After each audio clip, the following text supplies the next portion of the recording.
नमस्कार, बहुत स्वागत है आप सभी का। मैं हूं आपके साथ लोकेंद्र त्यागी। चुनाव का समय है, ऐसे में न्यूज स्टेट की टीम पहुंच रही है लोगों के बीच। हमारे खास कार्यक्रम चर्चा चौराहा में आज हमारी टीम पहुंची है छत्तीसगढ़ में युवाओं के बीच। रायपुर में क्या कहते हैं युवा वोटर, क्या है उनके मुद्दे, जानने की कोशिश की मेरे सहयोगी अंकुश शर्मा ने। क्योंकि मेरे घर के बाजू में ही दारू बढ़ गया, तो सबसे पहले अगर वो हट जाएगा तो मतलब जो भी वहाँ के जो कैंडिडेट है मतलब एजुकेटेड है, तो सबसे पहले वो हटना चाहिए। तो इनडायरेक्ट रेवेन्यू अल्कोहल के सेलिंग से ही आते हैं। तो मेरे हिसाब से ये कर देना चाहिए कि अल्कोहल की सेलिंग प्रॉपर्ली बैन कर देनी चाहिए। कि आगे देख मतलब सोच के डालना है वोट की, आगे हमको मौका मिलेगा एम्प्लॉयमेंट का। एक प्रकार से देखा जाए, किसान हमेशा ये डिमांड नहीं करता कि कर्जा माफ़ करे, वो चाहते कि डेवलपमेंट हो। कुछ लोग तो ये भी वायदे करते हैं कि भाई किसानों के लिए तो खेतों में हम टाइल्स लगवा देंगे। तो ऐसा तो नहीं हो सकता ना, आप टाइल्स लगाओगे तो खेती कहाँ से करेगा इंसान, हवा में तो हो नहीं सकती। क्योंकि अगर कोई देश चला रहा है तो उसको देश के बारे में जानकारी रखने के लिए समझ होनी चाहिए, उतनी एजुकेशन तो होनी ही चाहिए। हम अपना वोट उसी को देंगे जो हमारे काम जा सके। देश में लोकतंत्र के पर्व की तारीखों का ऐलान हो चुका है और अब हर एक वर्ग की जिम्मेदारी बनती है कि वो बूथ पर जाकर अपना मतदान करे और मतदान करने के पहले उसके जहन में क्या है, वो क्या सोचता है और किस आधार पर वो वोट करेगा। छत्तीसगढ़ की राजधानी रायपुर के युवा वोटर हमारे साथ मौजूद हैं। हम एक कॉलेज में पहुंचे हुए हैं, उनसे मतदान को लेकर उनकी प्रतिक्रिया जानने समझने की कोशिश करेंगे। मतदान की तारीख आ गई है, अब आप लोगों को एक बार फिर से वोट डालने जाना है। क्या चल रहा है दिमाग में, किस आधार पर वोट करेंगे? सर, वोट तो सारे पब्लिक का फंडामेंटल राइट्स होता है, तो हम लोग को वो देख के वोट करना चाहिए कि हम लोग की कितनी डिमांड्स फुलफ़िल हो रही है, कि कैसे हमारा जो गवर्नमेंट है वो हमारे लिए कैसे काम कर रही है, कि वो सही तरीके से काम कर रही है हर सेक्टर में, और एजुकेशन और वुमेन एम्पावरमेंट में कितना ध्यान दे रही है।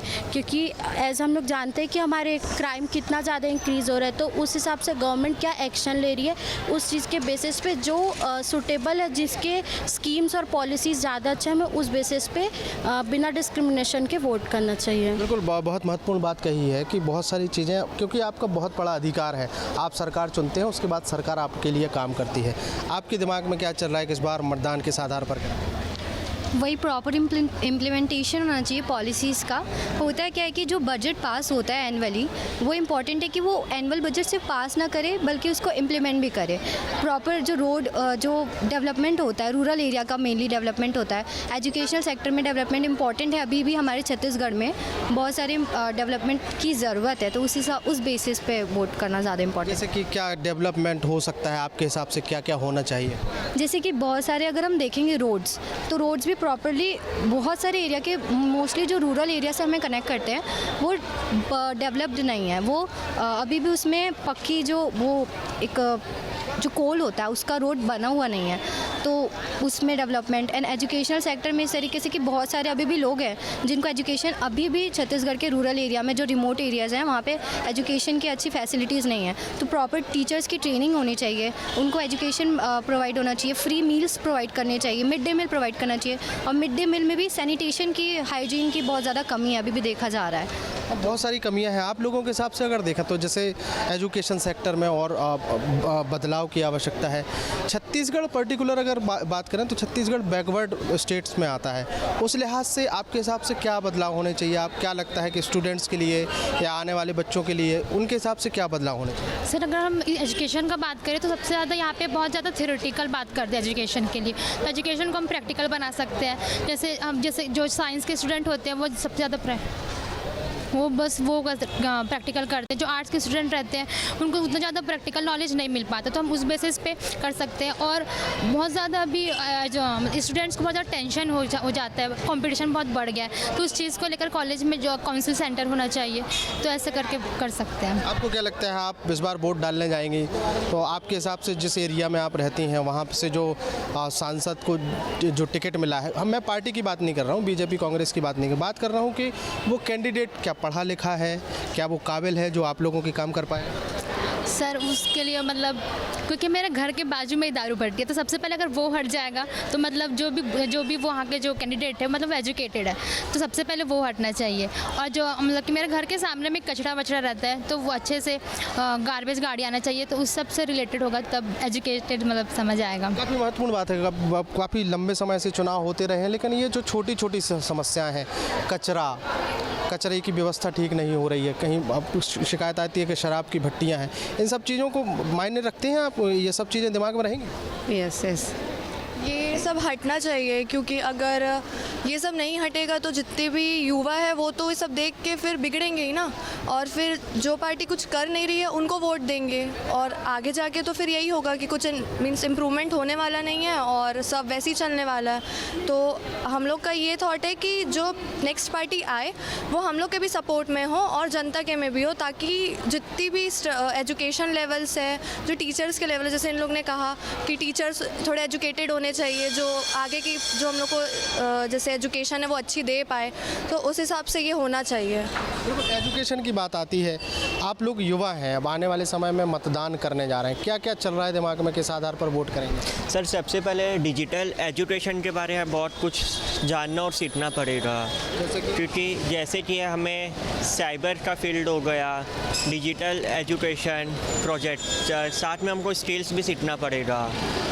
जैसे अग्निवीर योजना है ये, उससे हम बहुत कुछ सीख भी सकते हैं, अप्लाई भी कर सकते हैं। आगे चल के हम नौकरी के बजाय खुद का बिजनेस भी कर सकते हैं, स्टार्टअप भी कर सकते हैं, तो ऐसा एजुकेशन हम लोगों को क्रिएट करना पड़ेगा। बिल्कुल, एक महत्वपूर्ण बात निकल कर आती है, आत्मनिर्भर भारत। आत्मनिर्भर भारत के हिसाब से भी सोचते हैं आने वाले समय चुनाव के लिए? क्या हाँ, मतलब आत्मनिर्भर भारत के लिए ये है कि जैसे प्रधानमंत्री जी ने जो चालू किया था इस चीज़ पे, तो हम ये सोचते हैं कि वो बहुत अच्छी पहल है, उनने जो जिस चीज़ से स्टार्ट किया है। तो हर युवा को अपने ऊपर आत्मनिर्भर होना चाहिए और अपना आत्मविश्वास जगाना चाहिए, ताकि दूसरों पे ज़्यादा मतलब डिपेंड ना हो उस चीज़ पे। तो आप ये सोचिए कि आप जो कर रहे हो वो आप अपने मन से कर रहे हो, तो आप अपने ऊपर विश्वास रख के जो चीज़ करना है वो करो। ये मत देखो कि आगे वाला क्या बोल रहा है, लोग को आपको गिराने के लिए करेंगे, लेकिन आपको अपने ऊपर विश्वास रख के आगे बढ़ना है कि आप क्या कर सकते हो। ये काफ़ी महत्वपूर्ण बात कही कि आपको अपने ऊपर विश्वास रख के आगे बढ़ना है। लेकिन अब चुनाव है, चुनाव में बारी है, आप लोगों के पास इतना बड़ा अधिकार है मतदान करने का, तो मतदान करने के पहले क्या चल रहा है दिमाग में, किस आधार पर वोट करेंगे? देखो, वोट करने के लिए तो पहले बात है कि पक्षपात नहीं होना चाहिए। ये जो धर्म विवाद वाला चल रहा है, हिंदू मुस्लिम, ये सब नहीं, एकदम धर्म के विरुद्ध जाके नहीं, निष्पक्ष होकर करना है हमको कि ये धर्म का नहीं है, ये वाला नहीं। हम अपना वोट उसी को देंगे जो हमारे काम आ सके। ऐसा नहीं क्योंकि हमने अभी इस बार दे के देखा था, एक बार कांग्रेस आई लेकिन उनमें कोई इम्प्रूवमेंट नहीं था। अब हम बीजेपी को ला के देखें, और बीजेपी सरकार आई है जब से, देखिए आपने कितना इम्प्रूवमेंट हुआ है। प्रधानमंत्री जी ने इतना कुछ किया है, तो उनके हिसाब से देखिए वो देश को कितना चला रहे हैं अभी, और कितना ये कर रहे, मतलब जो शिल्पकार लोग थे उनको कितना मौका दिया, उनको विकास दिया है, और भी आगे बहुत सारी प्रोसेस चल रही है अभी। तो इस हिसाब से हमको ऐसी जगह वोट देना है जो हमारे काम आ सके, और अभी प्रधानमंत्री जी ने ऐसा चालू किया है, मतलब निश्चित रूप से। और ये काफ़ी महत्वपूर्ण बात है कि कैंडिडेट ऐसा होना चाहिए जो आखिरी तक आपका साथ दे, आप जिसे चुनकर लाते हैं वो आपका साथ दे। उनसे और कौन कौन सी उम्मीदें हो सकती हैं, चाहे आपके घर परिवार की बात कर लें कि आपके घर में कौन कौन सी चीज़ों की आवश्यकता है, आपके मोहल्ले की बात कर लें, आपके शहर की बात कर लें, आपके प्रदेश की बात कर लें? सर जैसे मेरा जो मोहल्ला है ना, वहाँ पे थोड़ा सा डस्टिंग बहुत है, थोड़ा नहीं बहुत है, क्योंकि थोड़ा वो रोड में आता है। तो जो नेक्स्ट कैंडिडेट आने वाले हैं उनसे मेरा ये है कि अगर आप आ रहे हो तो आपको शहर तो शहर प्लस विलेज को भी देखना पड़ेगा, क्योंकि ऐसा एक ही तरफ आप देखेंगे तो नहीं होने वाला। तो जैसे हम लोग का जो एरिया पड़ता है वहाँ पे धूल धक्कड़ है, कचड़े रोड में पड़े होते हैं, तो वो सबको क्लीन करना, उनकी प्रॉपर मैनेजमेंट होना, उनको प्रॉपर रिसाइकल करना, या फिर उनको जो भी आप फेंक रहे हो मीन्स वहाँ से हटाना, और उसका जो भी यूज़ करना है वो आप देख रहे हो, तो वो हटना चाहिए, दैट्स इट। और कुछ मीन्स एजुकेशन है और बस यही है। एजुकेशन की बात करते हैं, जैसे आप लोग युवा हैं, भविष्य में आप भी पढ़ाई लिखाई करके कोई अधिकारी बनेगा, कोई प्राइवेट सेक्टर में जाएगा, तो ऐसे लोगों के लिए कुछ व्यवस्था होनी चाहिए जो तैयारी कर रहे हैं, क्योंकि शहर में तो व्यवस्था है लेकिन कई ग्रामीण इलाके ऐसे हैं जहाँ पर आज भी कहीं लाइट नहीं है, कहीं नेटवर्क नहीं है। जैसे कि I am pursuing UPSC right now, तो मेरे हिसाब से जैसे मैं कुछ बड़े होकर बनती हूँ या फिर मैं अगर देखूँ कि जो यंगस्टर्स हैं उनको वोट किस बेसिस पे करना चाहिए, तो वो ये होना चाहिए कि जो एजुकेशन आपने सही कहा कि सिर्फ जो अर्बन एरियाज़ में है उसमें ज़्यादा है, रूरल एरियाज़ में क्वालिटी भी ख़राब है और है भी नहीं, ऐसा देखा गया है। तो मेरे हिसाब से जो इंस्टीट्यूशन सेटअप किए गए हैं, जो यूपीएससी के लिए ही नहीं बाकी और भी एग्जामिनेशंस के लिए जो इंस्टीट्यूशन सेटअप किए हैं, वो सिर्फ अर्बन एरिया में नहीं रूरल एरिया में भी सेटअप करनी चाहिए विद अर्थव्यवस्था को लेकर आप सोचती हैं कुछ, क्योंकि ग्रामीण इलाका हो चाहे शहरी इलाका हो? हाँ, सबका अलग फाइनेंस निकलना चाहिए कि और हम देखते हैं कि मोस्टली जगह में फाइनेंस तो निकलता है, एनुअल बजट आता तो है पर वो इम्प्लीमेंट नहीं हो पाता। तो रूरल एरिया में भी डेवलपमेंट के लिए एक अच्छी खासी फाइनेंस करना चाहिए गवर्नमेंट को, ताकि वहाँ की डेवलपमेंट एजुकेशन इन्हेंस हो सके, और जो फाइनेंस किए हैं वो लोगों तक पहुँचना भी चाहिए और उसका रिस्पॉन्स भी दिखना चाहिए। ग्रामीण इलाकों के लिए कुछ सोचते हैं आपके? ग्रामीण इलाकों में अभी भी बहुत सारी चीज़ों की कमी है। मेरे हिसाब से रूरल एरियाज़ में ना क्या बोलते हैं, सबको जैसे एग्रीकल्चर वहाँ का मेन ऑक्यूपेशन होता है, तो एग्रीकल्चर से रिलेटेड एज अ कैंप लगा के आप कुछ करके एजुकेट करना चाहिए, बच्चों को एजुकेट करना चाहिए। और ये देखते हैं कि आजकल के ना युवा लोग नशे की तरफ चल देते हैं जब उनके पास कोई इशू नहीं होता, तो उनके पास कोई ऑक्यूपेशन और एजुकेशन नहीं होना तो उसके लिए उनके लिए ऐसा कुछ करना चाहिए कि वो उस नशे से दूर रहे और वो अपने प्रोडक्टिव काम में इंगेज रहे। नशा एक सबसे महत्वपूर्ण बात निकल कर आती है, क्योंकि चाहे वो आपराधिक घटना हो, सड़क दुर्घटनाएं हो, नशा उसका सबसे बड़ा कारण है। इसको लेकर कुछ सोचा है कि इसमें क्या सुधार होना चाहिए? अगर हम देखा जाए तो इनडायरेक्टली जो जितने भी रेवेन्यू आते हैं, अगर वो देखा जाए हर एक स्टेट में, तो इनडायरेक्ट रेवेन्यू अल्कोहल के सेलिंग से ही आते हैं। तो मेरे हिसाब से ये कर देना चाहिए कि अल्कोहल की सेलिंग प्रॉपर्ली बैन कर देनी चाहिए, बिकॉज़ ये तो यंगस्टर्स को, यूथ को ख़राब करता ही है, उसके साथ जो एजेड लोग हैं पूरी एक फैमिली ही बर्बाद हो जाती है अगर हम बात करें उसके। तो मेरे हिसाब से उसको बैन कर देना चाहिए पूरी तरीके से। शराब बंदी की मांग उठी थी, छत्तीसगढ़ में भी इस तरीके की खूब राजनीति हुई है, अलग अलग राजनीतिक दलों ने इस तरीके की बातें करी हैं, कोई सरकार में आया, फिर कोई उसकी सरकार बदल गई, लेकिन ये जो नेता होते हैं वादे तो खूब होते हैं, जब चुनाव आता है तो कहते हैं हम आपके एरिया में ये कर देंगे, वो कर देंगे। देखिए ऐसा होता है, जब उनको अपना चुनाव करना होता है तो वो हमको हर एक चीज़ बताएंगे कि हाँ हम ये करेंगे, हम आपके लिए ऐसा करेंगे, हम आपको ये फैसिलिटीज़ देंगे, बट जब वो उनको पोजीशन वो मिल जाती है तो फिर वो अपना जो प्रॉमिस किए रहते हैं, जो अपना बोले रहते हैं, वो सब भूल जाते हैं एक टाइम पे। तो ये नहीं होना चाहिए। अगर आप ऐसा कुछ बोल रहे हो, अगर वो हमको भरोसा दिला रहे हो, तो वो भरोसे पे आप प्लीज़ उतरिए, क्योंकि हम उसी मायने पे आपको वोट दिया है कि हाँ हमारी जो घर के आसपास की स्थिति है, हमारे जो जितनी भी प्रॉब्लम्स है वो आप सॉल्व करने के लिए बोले हैं, और फिर आप ऐसे पलट रहे हैं, तो इसी के लिए तो हम आपको वोट दे रहे हैं ना कि आप हमको हेल्प कर सके, बट आप ही नहीं कर रहे हैं, तो फिर ऐसे कैसे होगा? ये जो चुनाव आ गए हैं, अब आपको वोट डालने का मौका मिला है, सबसे बड़ा आपके पास ताकत है वोट की, तो क्या सोचा है इस बार, कैसे मतदान करेंगे, कौन कौन से मुद्दे आपके दिमाग में चल रहे हैं?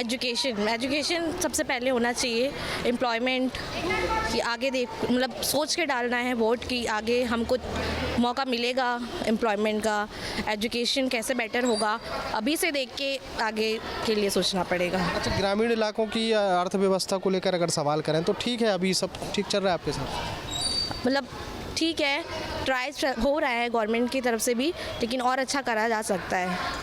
तो किसान जो हैं वो हमारे देश की सबसे बड़ी ताकत हैं, अन्नदाता हैं, उनके लिए खूब वादे होते हैं, कहा तो खूब जाता है, लेकिन होता क्या है उनके बारे में आप लोग सब बहुत अच्छा समझते हैं, क्या होना चाहिए?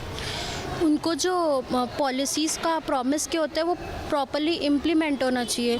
अगर एक प्रकार से देखा जाए, किसान हमेशा ये डिमांड नहीं करता कि कर्जा माफ़ करे, वो चाहते कि डेवलपमेंट हो, तो डेवलपमेंट होना चाहिए। और जो उनको मैं जैसे बताया कि कैंप अगर ऑर्गेनाइज होना चाहिए, तो उनको और एजुकेट करना चाहिए कि कैसे वो अच्छे से अपना एग्रीकल्चर कर सके, और उनके लिए जो भी पॉलिसी बनी गई है, जो भी उसमें फाइनेंस किया गया है, उसको प्रॉपर इम्प्लीमेंटेशन होना चाहिए। और वो ये जो भी डिसीज़न लेते हैं उसमें कुछ किसानों का भी होना चाहिए, क्योंकि ये डिसीज़न गवर्नमेंट खुद लेती है, जिसमें किसान को क्या चाहिए वो उनको खुद नहीं पता होता, तो उनकी भी इन्वॉल्वमेंट डिसीज़न मेकिंग में कुछ कहीं ना कहीं होनी चाहिए। लड़कियों के खिलाफ बहुत सारी घटनाएं होती रहती हैं, हमने दिल्ली से लेकर देश के अलग अलग राज्यों में बहुत सारी घटनाएं देखी हैं। कानून में कुछ बदलाव चाहती हैं कि ऐसा होना चाहिए? जी सर बिल्कुल, क्योंकि जो हम लोग का छत्तीसगढ़ है वो अभी सेक्स रेशो में सबसे आगे, सबसे ज़्यादा लड़कियां यही हैं, तो इसलिए और ज़्यादा यहाँ पे ज़रूरी हो जाता है कि लड़कियों के लिए। और यहाँ पे सेल्फ डिफेंस का भी कैंपेन चलाना चाहिए जिससे वो अवेयर हो और उनको कुछ प्रॉफिट मिले इस चीज़ से। वर्तमान में जो संविधान है, जो राइट आप लोगों को दिए गए हैं, उससे संतुष्ट हैं कि उसमें कुछ और बदलाव होने चाहिए? कॉन्स्टिट्यूशन जो बनाया गया है वो बहुत सारे मेंबर्स मिलके बनाए। कॉन्स्टिट्यूशन असेंबली ने बनाया है। कॉन्स्टिट्यूएंट असेंबली के द्वारा अगर वो बनाया गया है तो हाँ, वो इस तरीके से बनाया गया है कि वो समय दर समय अगर चीज़ें बदल भी रही हैं तो तब भी वो काम आएगा उसके जो नियम है। तो मेरे हिसाब से तो मुझे लगता है कि कॉन्स्टिट्यूशन में कोई अमेंडमेंट की अभी फ़िलहाल ज़रूरत नहीं है। बाकी अभी CAA हुआ है, कॉन्स्टिट्यूशन अमेंडमेंट सिटीजनशिप के ऊपर जो हुआ है वो भी ठीक ही हुआ है। तो मेरे हिसाब से अभी और अमेंडमेंट की ज़रूरत नहीं होनी चाहिए। देश का चुनाव है, बड़ा चुनाव है, ऐसे में बात करें हम धारा 370 की अगर बात कर लें, वो भी हट गई, उसके बाद और भी बदलाव होते जा रहे हैं। तो ये सारी चीज़ें मायने रखती हैं आप युवाओं के लिए? हाँ, मायने रखती है। और मैं एक बात ये कहना चाहूँगी, अभी आपने किसानों की बात की, तो किसानों के लिए ऐसा है कि जो उनको नीड है वो उनको मिलनी चाहिए, क्योंकि अगर वो नहीं मिलेगी तो फिर हम खाना कैसे खाएंगे। और अगर उनको नहीं मिलती है और अगर उनको प्रॉपर जगह नहीं मिल रहा है, प्रॉपर वो नहीं मिल रहा है, मीन्स खाद्य पदार्थ नहीं मिलता है, तो वो सब कैसे ग्रो करेंगे जो भी चीज़ें वो कर रहे हैं। और कुछ लोग तो ये भी वायदे करते हैं कि भाई किसानों के लिए तो खेतों में हम टाइल्स लगवा देंगे, तो ऐसा तो नहीं हो सकता ना। आप टाइल्स लगाओगे तो खेती कहाँ से करेगा इंसान, हवा में तो हो नहीं सकती। तो जो आप बोल रहे हो वो थोड़ा लॉजिकली बोलना चाहिए उनको। और जैसे अगर आप बोल रहे हो कि टाइल्स लगवा रहे हो तो वो उनके घर पे लगवाइए, खेतों में लगवाने से कुछ फ़ायदा नहीं होने वाला है।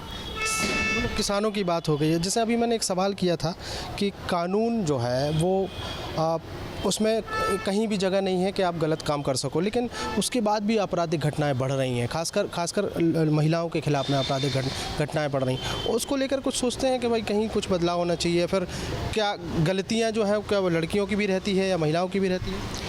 जो प्रोसेस होता है ना पनिशमेंट का, वो बहुत लेंथी हो जाता है। और ना कहीं कभी ना कभी जो ज़्यादा पावर में रहते हैं ना उनका इन्फ्लुएंस हो जाता है। तो जो भी पनिशमेंट होती है ना, एटलीस्ट इमीडिएट कोई स्ट्रॉन्ग पनिशमेंट ले और जो सीवियर केसेस है जैसे रेप वगैरह है तो उसकी सीवियर कैपिटल पनिशमेंट होनी चाहिए, ताकि कोई ये सब करने की तरफ सोचे भी ना। आपके दिमाग में चल रहा है इस तरफ कुछ? कॉन्स्टिट्यूशन को मिस इंटरप्रेट किया जाता है मोस्ट ऑफ द टाइम। उसमें जो नियम लिखे गए हैं, जो कानून लिखे गए हैं, उसको लोग गलत तरीके से लेते हैं। और जो पावरफुल लोग होते हैं वो उसके लूप होल्स को यूज़ करके वुमेंस के अगेंस्ट ही नहीं बल्कि मैन वुमेन दोनों के अगेंस्ट उसको यूज़ किया जाता है। इस वजह से क्राइम रेट बहुत ज़्यादा बढ़ चुका है। और इस जो उसने बोला कि ज्यूरिसडिक्शन प्रोसेस जो है वो बहुत ज़्यादा लेंदी है, बहुत टाइम टेकिंग है, तो इसकी वजह से अभी तक भी बहुत सारे ऐसे केसेस पेंडिंग है जो कि रेप से रिलेटेड भी और बहुत ज़्यादा सीवियर है।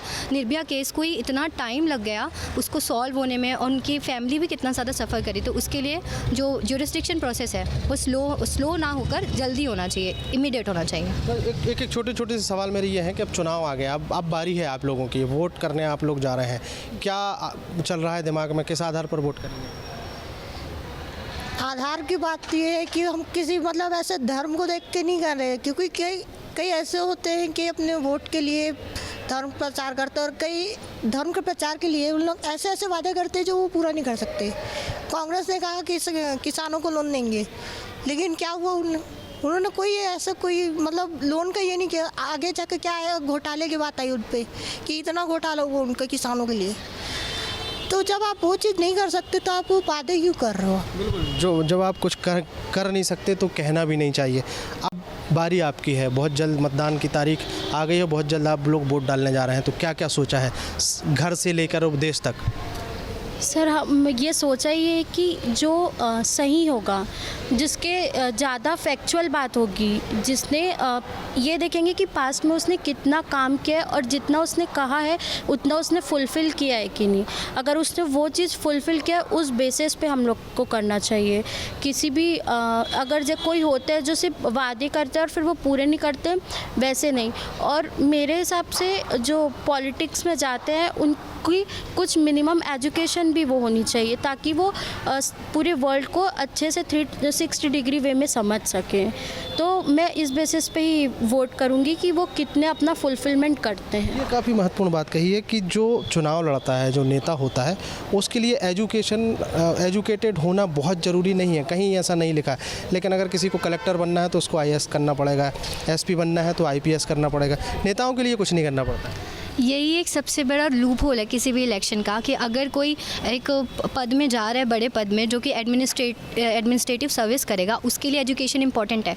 पर अगर कोई इलेक्शन लड़ रहा है तो उसके लिए एजुकेशन, बेसिक एजुकेशन भी इम्पॉर्टेंट नहीं है, ऐसा मतलब देखा जाता है। पर ये चीज़ मुझे गलत लगती है, क्योंकि अगर कोई देश चला रहा है तो उसको देश के बारे में जानकारी रखने के लिए समझ होनी चाहिए, उतनी एजुकेशन तो होनी ही चाहिए जिससे वो देश को समझ पाए कि देश में परेशानियाँ क्या है, क्योंकि वो लोगों के द्वारा इलेक्ट किया गया है, लोगों के लिए काम करेगा, तो उसको उतनी एजुकेशन होनी चाहिए। कई बार ऐसा होता है कि नेता चुनाव के टाइम पर आते हैं, आपसे खूब लोक लुभावन वादे करेंगे, आपका वोट लेंगे और उसके बाद फिर वो गायब हो जाते हैं। फिर चुनाव के अभी कहा था कि आएंगे तो बड़े एकदम उम्मीद लेके कि हाँ हम ये करेंगे, ऐसा करेंगे, वैसा करेंगे, उसके बाद क्या होता है? कुछ नहीं होता। तो इस बार हम लोग का ये है कि अब हम लोग को मौका मिला है वोट देने का, तो जो अभी के यंगस्टर्स हैं वो तो यही देखेंगे कि सामने वाला कितना किया है और कितना आगे जाके करेगा, तो उस बेसिस पे हम लोग वोट देंगे, ऐसे ही तो किसी को नहीं दे देंगे। बिल्कुल, बहुत शुक्रिया हमसे बातचीत करने के लिए। तो राजधानी रायपुर के युवा इस चुनाव को लेकर क्या सोचते हैं, देश में चल रही राजनीति को लेकर क्या सोचते हैं, उनके जहन में क्या चल रहा है कि वो किस आधार पर वोट करेंगे, तमाम चीज़ें उन्होंने हमारे साथ साझा की हैं। और स्पष्ट तौर पर जिस तरीके से युवा बेबाकी से बात कर रहे हैं, उससे स्पष्ट लग रहा है कि देश जो है, अब देश के युवा शिक्षित हुए हैं। शिक्षित होने के साथ साथ देश की समझ उनके पास आ गई है और उसी समझ के साथ वो देश को आगे ले जाने की कोशिश में अपना मतदान करेंगे। वीडियो जर्नलिस्ट प्रमोद देवांगन के साथ अंकुश शर्मा, न्यूज़ स्टेट मध्य प्रदेश, छत्तीसगढ़।